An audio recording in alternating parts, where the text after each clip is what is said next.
Hello there guys, you're listening to Ebird Online and I'm back with another review. And sorry for the short delay, but yes, I'm back with the first of my videos for 90 Day Fiance Happily Ever After. And who better to talk about than our old protagonists, Natalie and Mike. And guys, Natalie is something else. Just when I think she can get no crazier, she smashes me across the face with an open palm and tells me, pull yourself together Ebird, don't be so goddamn stupid, I've always got another level to sink to. And whilst I don't feel entirely sorry for Mike, once again I realise there's really nothing he can do with this woman. But if Mike ever learns to assert himself and make his voice be heard, I think he'd be able to get Natalie somewhat in check. This girl's out here running around the streets as if Mike's wallet is her God-given right. So we've got an awful lot to get into just before we begin. Please don't forget to subscribe to my channel if you haven't done so yet. I will still be reviewing 90 Day Fiance Happily Ever After and also Love After Lockup. And so if you want to make sure that you don't miss any of my videos, press that red subscribe button and don't forget to hit the notification bell. Also, if you like what you hear, smash the like button. Right, so without further ado, I give you Mike and Natalie. My god guys, Natalie never stops the games. She never stops gaming. She should probably set up a YouTube channel. She'd make millions. Not with cooking of course, gaming I mean. What am I talking about? Natalie and this so-called terrible sinus problem for which she needs an operation. I can literally smell the bullshit from Washington to London. So we first see Natalie and she's with her friend Olga, who's Russian. And they met on some sort of website, just the same as she and Mike. And Natalie goes to Olga's for dinner. And as soon as I clapped eyes on Olga, I felt very relieved for Natalie. She might get into the film industry after all. Olga's clearly an extra from Game of Thrones, the prequel. She looks, honestly, I can't get over her outfit, really I can't. And so they're cooking in the kitchen. Or should I say Olga's cooking and Natalie's walking around saying, pickles, I love pickles. Ooh, look at all this food. And Natalie casually says to Olga, I've booked my operation for my nose in next week. And Olga said, wow, I'm really shocked. I didn't think it was so serious. Olga, thank you for that, we'll come back to that. Stick a pin in that comment kids, because we're coming back to this. Olga didn't realise it was so serious. Of course he didn't, Olga, because it isn't. And so Natalie tells us, I've been having some problems since I came to America with my nose. I can't sleep. I wake up with panic attack and some liquid is all coming from my nose. And I am in a lot of pain. Right, okay, so let me just get this straight. Since you've been in America and you're right in the middle of the countryside, you've got bloody hay fever. For hay fever, you feel that you need an operation. And that operation is so serious that you're having it in just a week's time. You can't breathe, you can't sleep, you're having panic attacks, all because of a bloody runny nose. Natalie, pull the other one, it's got bells on. And then Natalie tells Olga, the American healthcare system's really weird, it's just so expensive. Natalie, American healthcare is private, there is no NHS, there is no nationalised healthcare. You gotta pay out of your wages, something incidentally you're yet to earn. And guys, I know a lot of people are going to probably think I'm being very harsh on Natalie at this point, because she's from a country where healthcare is free, and obviously it's exactly the same in the UK as well, it's entirely free. However, the one thing in Europe that we're all taught about America is that healthcare is super expensive and that you need always to have insurance, and it's a really big deal. I've been hearing about this whole healthcare thing since the Clintons in 1992. So Natalie better not try to tell me that she didn't understand, because all Europeans understand about American healthcare. And then Natalie, as casual as you like, said, well, I'd like you to be here, Olga, when I tell Michael, because I don't know how to tell him, because he can't afford it, because he has loads of bank debt. Natalie, if you know Mike can't afford it, why would you set it up without telling him first? Why wouldn't you give him the opportunity of perhaps tweaking the insurance policy to make sure that it covered cosmetic surgery, which is what you bloody want? Natalie, just 2 months ago, you told everybody at the tell-all, I want to get my nose done. My nose, it looks so big. I want my nose done. And all of a sudden, your nose hurts so badly. It gives you pain in the middle of the night and you're having panic attacks. Nip tucker enhancement. Nose. My nose. I want to do my nose. You want to do your nose? Yeah, people say, oh, you're so good looking, but it would be nice if you fix your nose. No. Screw what they think. You are amazing and you're gorgeous. Honestly, guys, it's the temerity for me.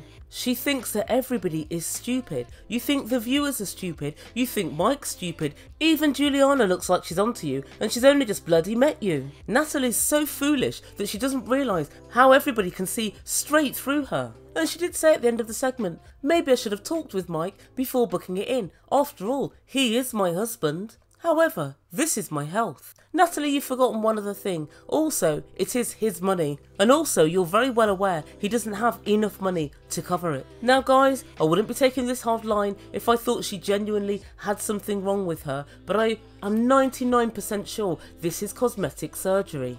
So Mike turns up and she makes him cut some pickles. And then she said, Mike, I've booked my surgery in for 1 week's time. And Mike went, And then Mike says to production, I cannot believe it. I knew she had a few breathing problems and we have talked about surgery, but I had no idea she'd been to see a doctor and I had no idea that she'd booked anything in. Back in the kitchen, Natalie says to Mike, I hope this will be okay because I pretty much know you're skint as all hell and you couldn't even afford to have napkins or a cake or a proper ceremony or in fact a bloody wedding at our wedding. But hopefully you've got the odd 12 grand or so knocking around to pay for my nose job. Guys, if it were me, at this point, if I were Mike, I would just get rid of her. She's a liability, she's a liar, she's an all-round big black cloud of misery. And now it would seem she's bloody expensive. Yeah, she'd be gone for me, she'd be gone. It's just as well Mike doesn't have an attic. It's one less place for them to search for your body, Natalie. What's really crazy for me is this. All you need to do is wait until you have that little green card and you can travel back home, have your operation and come back again. It will be all free. If of course it is this operation and not just a nose job. So why don't you just wait a few more weeks? And Mike said he'd take the day off work so he could take her down there. And then they sat down to dinner. As they did so, Natalie said to Juliana, put a wreath on me. Sometimes the jokes just write themselves. And then nosy Juliana asks Mike how's he going to plan for the operation. And he says I'll look after her. Money's not an issue. Obviously it is because it's been mentioned 3 times now. Completely unprompted. And then Natalie tells production, I can't really trust Mike. He says he's going to let me have the operation, but I think he'll change his mind. Natalie, don't let Mike get anywhere near me. Or don't let Mike see any of my videos. Otherwise there'll be no surgery. I'll make sure of it. And so next time we catch up with these star-crossed lovers, they're doing some, wait for it, truck maintenance. And Mike tells us he wants Natalie to know all about the truck and how to maintain it and how to keep it nice and pretty. And Natalie says she wants to learn about it because I want to be American girl and this is what American girl do. Do they? I'd like to know in comments down below. Is that what they do with a Saturday morning? Clean their husband's truck? Isn't that what kids are for? And Mike explains to her how to use a dipstick. Mike, she's already using a dipstick. She's been doing it for the last 8 months. It's you bozo. And how to change the oil. Tighty righty, lefty loosey. Fucky offy, do it yourselfy. Oh Mike, you really are such a crushing bore. Mere moments ago, I was feeling so sorry for you that this woman's come all the way over from Ukraine to rob you of every last cent you have. And now you're on the verge of making me say you deserve it all. But I say on the verge because not quite. And Mike reasserts to Natalie that American girls do this all the time. Open up a beer and work on the truck. Anyway, halfway through this calm maintenance exercise, talk turns to the operation. And Mike said, I can't believe you left me out. Juliana knew before I did. And she said, no, Juliana knew the same night as you did. No, Natalie, he's right. Juliana knew first. Perhaps you should ask Juliana to pay. And he said, I wish you'd have told me. And she said, didn't I tell you? I told you 3 months ago I needed to have this operation. And then I told you a week ago that I was going to go and see someone. And you can tell she's lying because she's already told us that Mike didn't know and she didn't know how to tell him. So we already know, Natalie, that you didn't tell him. But yet you're here still, barefaced lying, like you always do. Trying to pretend that you did in fact tell your husband. No, you didn't. And it all does get quite confusing until you remember Natalie's a fucking liar. And then she told yet another lie. She said, they gave me a date for my operation last week and I had no choice in it. And Mike said, why didn't you just tell them that you wanted to discuss it with me? And she said they didn't care. They said this is the only day they can do. Natalie, come the F on. A very good friend of mine had a nose job in New York.